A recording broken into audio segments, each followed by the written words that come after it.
You are looking at Julian's pronunciation guide, where we look at how to pronounce better some of the most mispronounced words in the world, like this other curious word. But how do you say what you're looking for today? We are looking at how to pronounce these words, as well as how to say more confusing vocabulary in English, so make sure to stay tuned to the channel to learn more.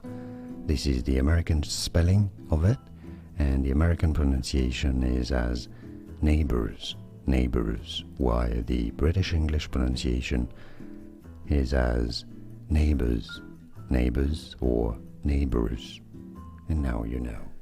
Here are more videos on how to pronounce more confusing words and names too many mispronounced. Like this video if you found it useful. I appreciate your support. I'll see you soon, and thanks for watching.